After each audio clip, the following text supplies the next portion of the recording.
Salut, c'est Anthony Klinger de la chaîne Acadev. Aujourd'hui, une nouvelle vidéo sur les boucles en PHP.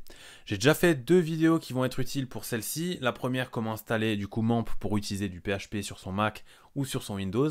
Et la deuxième sur les tableaux en PHP parce qu'aujourd'hui, on va être amené à utiliser des tableaux tout simplement parce qu'on utilise souvent des boucles pour parcourir soit des objets, soit des tableaux, soit faire des compteurs par exemple.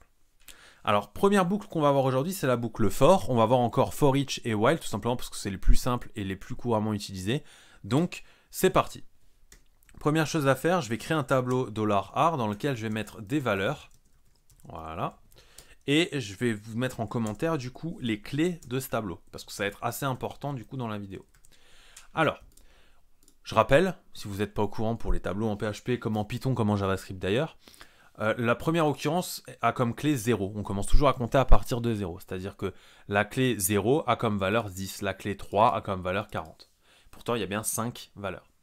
Alors, admettons, si je voulais afficher du coup chaque valeur l'une en dessous de l'autre, il faudrait que je fasse une boucle pour parcourir ce tableau.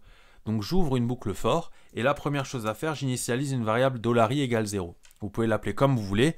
Je vous conseille juste de faire court parce que si vous avez des boucles imbriquées, comme on va le voir juste après, ça peut vite devenir fastidieux d'un point de vue écriture et syntaxe. Donc $i égale 0 parce qu'on commence à compter à partir de 0 et on va lui dire d'aller du coup jusqu'à 4. Donc là, il y a plusieurs méthodes pour aller jusqu'à 4. Soit on lui dit tu itères jusqu'à ce que ce soit inférieur strictement à 5. Donc ça marche. Ou alors, pour faire plus propre et surtout plus ergonomique et pouvoir avoir une meilleure maintenance si un autre développeur passe dessus, imaginons qu'on ne sache pas combien on a de valeur dans ce tableau, et ben on va utiliser la fonction sizeOf qu'on a déjà vu sur les tableaux, qui permet de donner le nombre d'occurrences, le nombre de valeurs qu'on a dans le tableau. Donc ça vaut 5. Et point virgule et $i++. Alors, à la place de $i++, j'aurais très bien pu marquer $i plus 1. C'est exactement pareil, tout simplement parce que $i++ itère, donc fait plus 1 à chaque étape. Alors il y a aussi moins qui existe, je vous déconseille de l'utiliser, en tout cas dans vos boucles, c'est souvent assez moche et souvent compliqué à utiliser. Donc voilà, là on a notre boucle qui est prête, je répète en français, ça voudrait dire qu'on va de 0 à 4, donc inférieur à 5, et chaque étape on fait plus 1. Donc là si je fais par exemple un H3 dans lequel je vais afficher $i, voilà, et je vais rajouter un texte devant, par exemple étape, voilà. Là, on voit bien qu'on a à chaque fois itéré de 1, donc on étape 0, 1, 2, 3, 4. C'est bien, mais c'est pas encore ce qu'on veut. Nous, ce qu'on aimerait, c'est afficher du coup chaque valeur. Donc pour montrer bien ce qui se passe, je vais refaire un écho ici dans un P. Je vais créer de la concaténation, voilà. Et maintenant, on va aller chercher la valeur du tableau qui se trouve à la clé $i. C'est-à-dire que vu que la clé vaut 0 au départ, la clé AR de 0, c'est bien 10. La clé AR de 3, c'est bien 40. Donc je rafraîchis et ça fonctionne. Là, vous avez déjà appris à faire votre première boucle for facilement en PHP. Maintenant, c'est bien beau, mais la plupart du temps, malheureusement pour vous, on va se retrouver avec des tableaux plus complexes. C'est-à-dire, par exemple, des tableaux qui contiennent eux-mêmes des tableaux. Je vais vous donner un exemple simple. Imaginons qu'ici, j'ai un tableau dans lequel j'ai 3 tableaux, avec un prénom, voilà, et un âge. Allez. Là, je vais remettre la même chose 2 fois. Comme ça, on va avoir on va pouvoir faire une boucle. Voilà. Là, j'ai un tableau donc, qui contient maintenant 3 clés. Donc 0, 1 et 2. Je rafraîchis. Ça fonctionne toujours. J'ai mon 0, 1, 2. Par contre, qu'est-ce qu'on voit? On voit que j'ai cette fois-ci tableau qui est affiché. Donc array. Tout simplement parce que à l'itération 0, par exemple, la valeur que j'affiche, $r de i, c'est bien un tableau. C'est plus une valeur directe. Donc maintenant, qu'est-ce que je vais faire si je vais par exemple vouloir afficher le prénom? Eh bien, très simplement, je vais pouvoir mettre par exemple ici 0. Si je fais ça, j'ai directement le prénom. Si je mets 1, vous l'avez compris, j'ai l'âge. Parce que ça vaut 0, ça vaut 1. Alors, c'est bien beau, mais en général, c'est pas très utile de faire ce que je viens de faire. C'est pourquoi je vais mettre en commentaire ce code et je vais vous montrer comment maintenant on va pouvoir afficher toutes les données d'un tableau pour chaque étape. Alors, on va recréer une deuxième boucle avec cette fois-ci $y parce qu'on a déjà $i qui existe, donc on ne va pas repasser dessus. Même principe, inférieur à sizeOf, et cette fois-ci, eh ben en fait, on va compter le nombre de valeurs qu'il y a dans ce tableau, et non pas dans ce tableau. Donc je vais remettre $r de $i, Et en fait, $r de $i, on a bien vu que c'était un array, donc c'est cet array par exemple pour 0, cet array pour 1, cet array pour 2. Donc là, en l'occurrence, size of de $r de i, ça vaut 2. Ici, pareil et pareil. Je vais même rajouter une valeur ici, par exemple test. Voilà, comme ça ici, ça vaudra 3, 2 et 2. Comme ça, vous allez voir la différence. Et enfin, on n'oublie pas $y++ pour bien parcourir tout le tableau. Et maintenant, si je fais un echo et que pour ce echo, à chaque fois, je mets, on concatène, $r de $i et cette fois-ci $y, je rafraîchis, on a bien pour chaque étape toutes les informations qui sont affichées. Donc j'avais bien 2 valeurs ici et 3 valeurs ici, c'est bien ce qui s'affiche juste ici.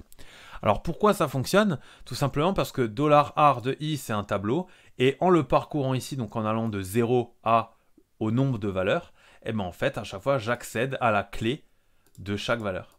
Et donc ça fonctionne. Avec ceci, en fait, vous pouvez faire 10 boucles imbriquées, ça fonctionnera très bien, il suffit de bien s'y retrouver, de bien nommer ces variables pour pas que vous vous en mêliez les pinceaux. On a fini avec la boucle for. Alors on a commencé par cette boucle tout simplement parce que pour moi c'est un peu la plus simple quand on connaît les clés. Et en tout cas, je pense que c'est assez simple à comprendre du coup. Alors l'avantage des boucles for, hein, c'est que ça marche comme partout ailleurs dans le script, c'est-à-dire que je peux mettre des if dans ma boucle. Donc je pourrais très bien boucler par exemple sur tout mon tableau et dire ici que if $r de y est différent de Anthony par exemple, alors tu affiches la valeur. Si je fais ça, vous allez voir ce qui se passe. Il va m'enlever du coup Anthony. Tout simplement parce que la valeur, quand il fait la boucle là-dedans, il trouve Anthony, donc vu que ça égale à Anthony, il ne me l'affiche pas. Voilà, c'est assez simple. Vous pouvez mettre des conditions, des if-else. Il y a d'ailleurs une vidéo que j'ai sortie là-dessus pour comprendre très facilement comment créer des conditions, donc n'hésitez pas à aller la voir. On va maintenant passer à une autre méthode qui est la méthode for-each. Alors je vous montrerai en quoi elle est utile cette méthode for-each. Imaginez que vous avez un tableau. Que ce tableau, cette fois-ci, contrairement à avant, vous ne connaissiez pas ses clés.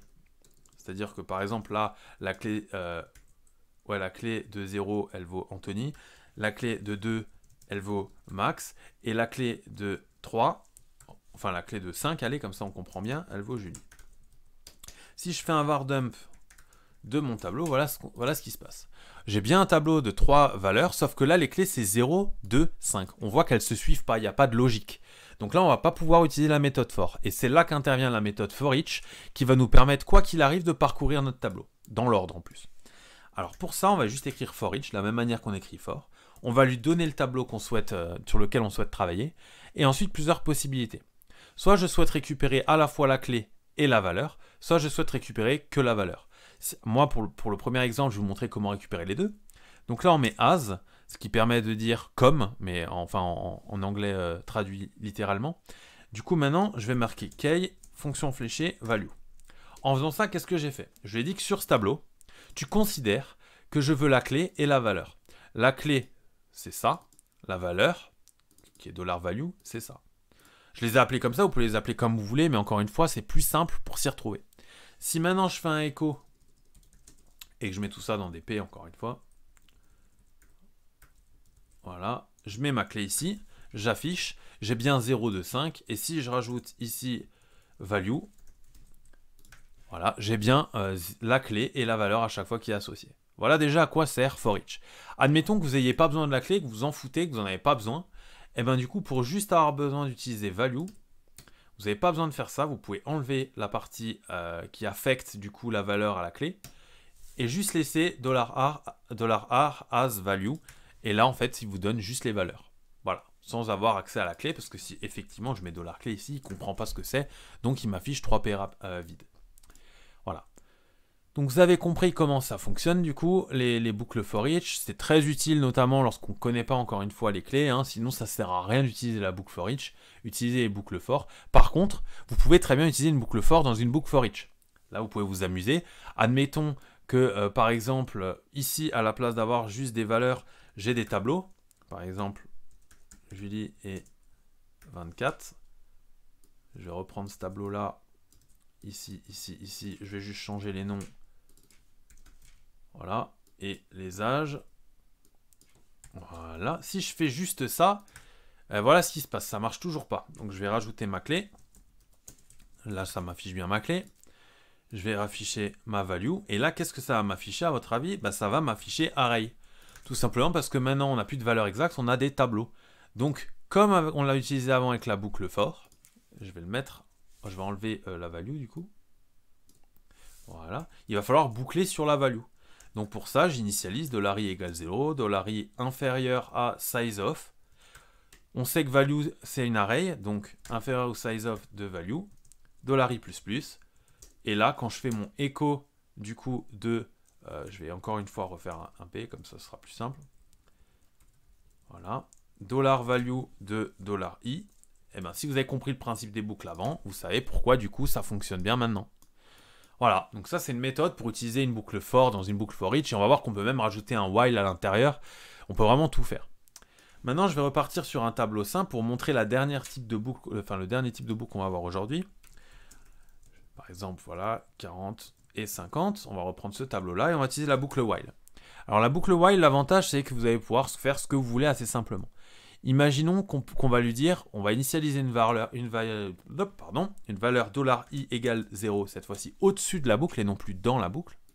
Et on va lui dire, tant que $i, il est inférieur à size of, comme on l'a vu avant, de $r, je veux que tu m'affiches $r de $i.